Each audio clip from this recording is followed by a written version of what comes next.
Hey there mga my loves Aquarius! Thank you so much for always staying here with me in this channel, babes. So before we start your reading, Aquarius, reminders po muna na hindi po ito for everybody.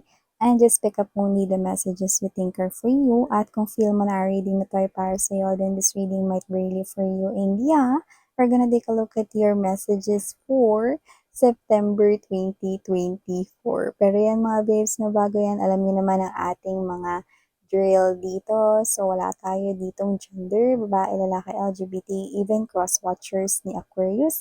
Pwede kayo dito, no? Pwede nyo i-flip yung roles if you want, no? At syempre kayong lahat, at the end of the day, you always have your free will with you na free nyong gamitin anytime, anywhere. So, before we even forget, no, let me just greet the new subscribers. Hi newbies! Welcome Aquarius! Nakakupuso yan at sana magstay kayo dito together with my pabalik-balik na mga viewers. So thank you so much everyone. So what are we waiting for? Let's get into your reading. So Archangel Michael together with the angels and guides. Messages for Aquarius please for the month of September 2024. What do we have here for them? What does Aquarius needs to know for September 2024? Aquarius.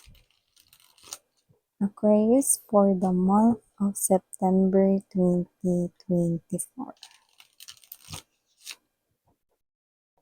Anong dapat malaman ni Aquarius?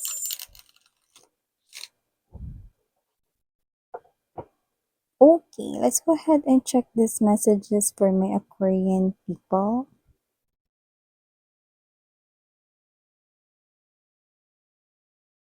So let me just do the honor first ng paglay na ating energies, Aquarius. You've got the Hermit energy. You also have here the Four of Coins, the Queen of Wands, the Seven of Wands, the Page of Cups, the Four of Cups. We're seeing a lot of number fours, Hanged Woman, the Sun,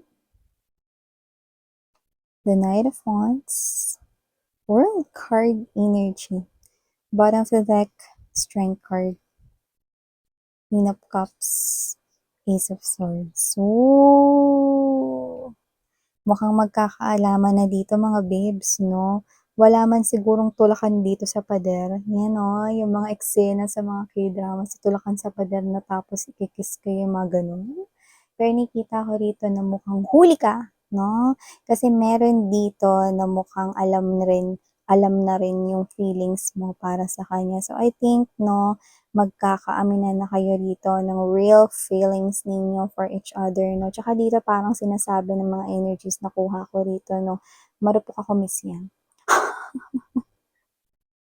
Sino hindi marupok pagdating sa love? Puso yan, mga babes, no? Lalo na kung ka-intense at ganito, no? Na parang super close, yan, no? Gaano ka-close, diba? So, nakita ko dito na may magkakaaminan na because the Ace of Swords energy right here, this rose, is an indication of new love. I want to have connection with you. Not just a romantic relationship, but a commitment. Because with the Queen of Cups energy, this is not just infatuation, not also something here na puppy love lang, okay, or whatever, but this is something here serious, something real. Yan. So I do see na magkakaaminan na dito at posibleng mauwi yan sa kasalan. Yan, no, with the world card energy, nakikita ko dito, no, na itong klase ng energy na to. You know, maaring mas matangkad siya sa inyo or may height difference dito, but I do see that both of you, no, is maaliwalas rito, no, sa inyong faces. So, nakikita ko dito that you really both are in love with each other. Yan, no, nakita tayo dito mga babes, no, na kahit na, okay, may mga parang mga hindi perfect na mga pangyayari sa inyong paligid basta kayo ay together. nakikita ko dito na happy kayo. Yan, no? Parang kami lang, no? May sarili kayong mundo, gano'n, no? Parang kahit na anong problema, nagiging gatuldok lang, no? Kasi magkasama kayo. Yan, buong ganun mga babes, ang unang mensahe palang kabog na. So, nakita ko dito, no, isa pang mensahe, no, para sa iyo, Aquarius, no. Mukhang kung meron ditong nagkakainlaban, meron naman ritong nagkakatampuhan. Yan, no. So, nakita ko dito mga babes, dalawa na kuha ko rito. Okay? Ito, puwedeng yung katampuhan ninyo is yung person na boyfriend, girlfriend niyo, pero puwede rin naman na friend or relative like kapatid, pinsan, gano'n 'no. So, nakita ko dito na medyo hindi mo siya kinikibo, hindi mo siya kinakausap 'no. Either may atrasyo siya sa'yo or nagawa siya ritong mali sa'yo 'no, kaya parang medyo ilag ka sa kanya. So, posible rito 'no na maaaring iwasan mo siya ngayong September 2024 kasi siguro gusto mong ipa-realize sa kanya na may mali siya 'no or maaari kasing hindi ka rin niya kasi pinakinggan 'no, parang gusto mo lang rin kasi mapakinggan yung opinyon mo, yung side mo 'no. So gano'n 'no, parang ikaw 'to nagdadamdam ka kasi parang hindi siya nakikinig sa iyong side 'no, 'yan, side of story, 'yan 'no. So nakita ko dito it could be your kapatid, pinsan, or even your friend, pero puwede rin naman na yung boyfriend mo, girlfriend mo, 'yan 'no, or asawa mo dito 'no. At ang second naman na mensaheng nakuha ko doon 'no, Aquarius, is meron ditong energy 'no, na iniiwasan mo yung person na ni-reject mo ang kanyang love offer. So, maaaring may ire-reject pa lang kayo dito na manliligaw or nagpapahatid sa inyo ng feelings and emotions, baka tapatin niyo na siya, alam niyo naman wala tayong gender dito, babae, lalaki, LGBT 'no. So, nakita ko dito na may tatanggihan kayong pag-ibig, iaalay niya sa inyo ang inyong pag-ibig, maaaring siya 'to na posibleng manliligaw pa lang pero busted na agad. Or binigyan mo naman ng chance kaso lang 'no, hindi mo talaga siya ma-feel. 'Yan mga babes, so nakikita ko dito na patuloy mo siyang iiwasan 'no, at nakikita ko dito na posibleng makulitan ka rin sa kanya kasi parang feeling mo chine-chase or hinahabol-habol ka niya. Hindi dahil sa ayaw mo na habul-habulin ka 'no, pero parang ikaw kasi 'to na parang feeling mo pinipilit niya yung sarili niya sa'yo. Alam mo yung parang ni-reject mo na nga siya 'no, tapos siya pa 'to na parang hindi niya tanggapin na lang 'no, with all respect ang iyong desisyon. Kaya iba-iba naman tayo ng mga babes 'no, ng ating mga galawan 'no, sa pagdating sa mga sitwasyong kinakaharap natin. Ngayon kung naiilang kayo at medyo awkward kayo sa kanya, okey lang 'yan 'no. Tsaka nakita ko na parang naiparating niyo naman yung feelings at saloobin ninyo 'no, kasi naging maayos at magiging maayos naman yung communication ninyo sa inyong dalawa 'no, sa isa't isa.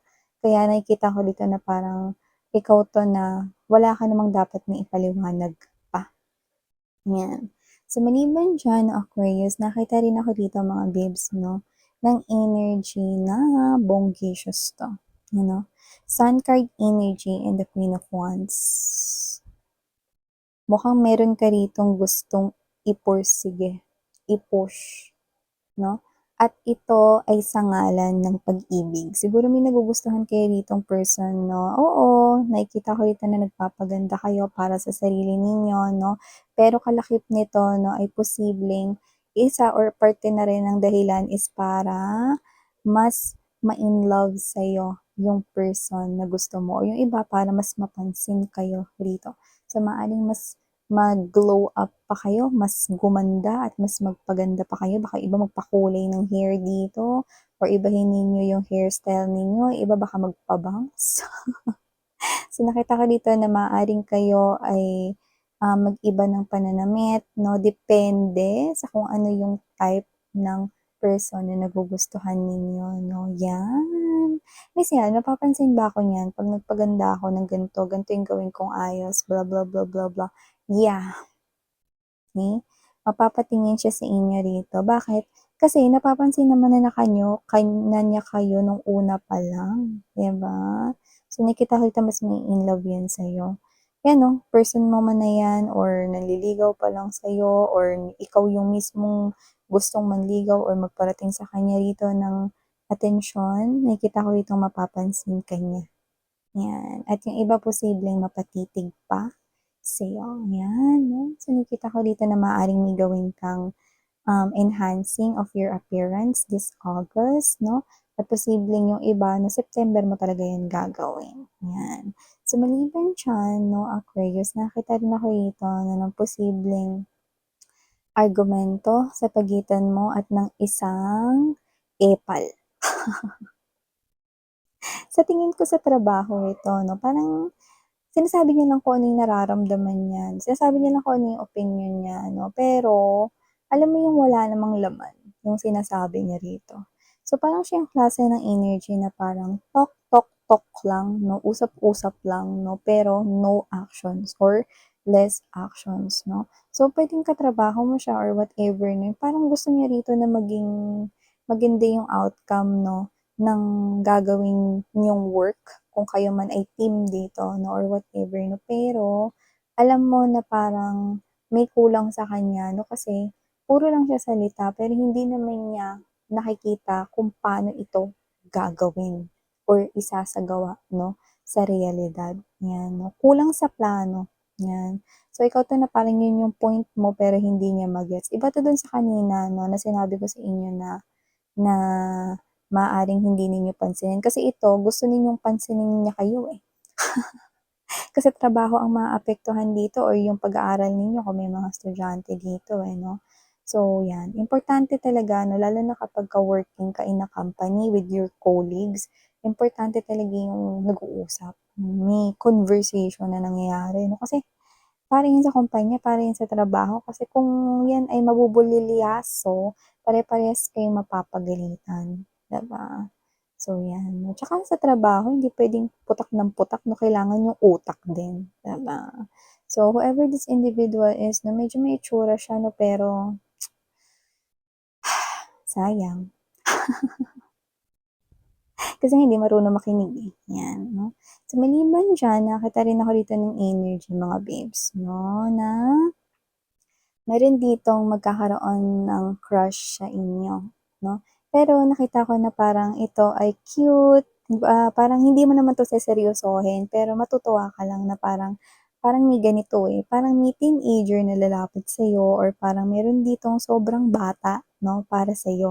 Sabihin nating nasa high school siya 'no, ta's ikaw 'no, sa tingin natin mga nasa early 30s ka na or nasa mid-20s ka na 'no, and then there's this high school student right here 'no, na posibleng magsabi na, "Paglaki ko kakasalin kita," or "Paglaki ko liligawan kita." Yan, may mga gano'n 'no. Parang ikaw 'to ang cute 'no, kasi ina-admire ka niya rito 'no.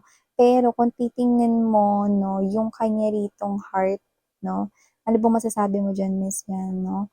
Siya yung klase ng energy na inspired siya because of you. At yeah, this person here admires you, 'no? At hindi pa naman niya gano'n talaga as in na parang naiintindihan yung term ng love, pero nung sasabihin pa lang niya or sinabi na 'to sa inyo, whatever, 'no, may part dun na ramdam niya yung sinabi niya na paglaki ko pakakasalan kita, paglaki ko liligawan kita, 'no. Pero yun nga, dahil ikaw ito na ang daming nangyayari sa loob lang ng isang minuto at ang tagal ng lifetime, 'no, baka may magustuhan pa siyang iba or whatever, so hindi mo yun seseryosohin. For the distant future, hindi ko nakikita na mangyayari yun, pero may nakita ko rito 'no, na 'pag sinabi niya yan sa inyo, punong-puno ng excitement yung heart niya for you guys. So, nakikita ko rito na kung sino man 'tong energy na ito, ayun, sorry about that mga babes na naputol 'no. So, kung mangyayari man ito na parang ito yung klase ng energy na this person here really admires you from that time, 'yan 'no. So, also, messages right here that I'm picking up for you, Aquarius, no? Pagdating sa kaperahan mo, meron din tayo dyan, no? So, nakita tayo rito, no, ng energy na ma-o-offeran ka rito, no, ng magandang posisyon, lalo na yung mga naghahanap pa lang dyan ng work or nagpapasa-pasa ng mga parang resume or curriculum vitae or whatever, no? So, nakita ko rito na parang meron ditong energy na na ayun, sorry about that noise mga babes 'no, sa kapatid ko yun. So, yun nga, no, going back here, no, meron ditong energy, mga bebs, no, na possible na ma-offeran kayo rito na magandang posisyon sa isang company, no, mas maganda ito, mas maayos, no, yung benefits, no, at yung inyong salary, no, na expected salary ay posibleng mahigitan pa niya, no, kaya lang, posibleng magkaroon ng rumors dito. Kasi nakikita ko na magkakagusto sa'yo, no, yung dalawa nakuha ko dun. Either boss mo, CEO ng kumpanya na yan, or yung isa sa parang kamag-anak niyan. Yan, no? Baka madalas na pumunta dun or whatever, no? So, maaaring pagmulan yan ng chismis na kaya mo nakuha yung posisyon na yan or kaya ka na-hire dyan kasi may connection ka. Pero, nakilala mo lang naman sila pagtapos mo makapasok dyan. Alam mo naman yung chismis, no? Yung mga netizens. 'Di ba? So, nakita ko mga babes, 'no, na kung ano man 'yan, 'no, siguro hayaan mo na lang, let it pass, 'no? Kasi nakikita ko rito na kaya mo makukuha yung posisyon na 'yan kasi qualified ka talaga diyan. Pasok sa banga yung qualifications mo. So, wag mo na lang sigurong isipin yung sasabihin ng iba, 'no? Pero pagdating nun sa tatanggapin mo yung offer niya, 'no, hindi ka naman pumasok diyan para juwain yung CEO, 'no, or yung boss mo or yung kamag-anak niyan, 'no. Pero nakita ko rito na yung energy mo diyan sa situation na 'yan is magfo-focus ka sa trabaho mo. Gagawin mo yung stepping stone para makapag-ipon ka ng mas malaking halaga, 'yan, 'no. Iba kasi baka umalis na kayo dun sa dati niyong pinagtatrabahuhan kasi nga hindi gano'n kaganda yung benefits or nakukulangan kayo, hindi kayo kontento, hindi kayo satisfied. Pero dito mga babes 'no, nakita ko rito na parang ito ay isang bagay na iga-grab mo 'tong opportunity na ito 'no, kasi you want to earn more and because of that, gusto mo rin kasi na maka-save more, 'di ba? So, hayaan mo na lang sila 'no, na pag-usapan kayo 'no, at the end of the day alam mo naman na walang laman yung mga pinagsasabi nila, 'di ba? Tsaka yung iba dito 'di ba busog na busog pa nga kayo sa love life dito, ano ba, tama na. So yeah, these are all the messages we've got right here for you, my Nakshis, Aquarius. Thank you so much sa iyong oras at panahon. Muli ako po si Yan. Sana ngayong love and light. Annyeong.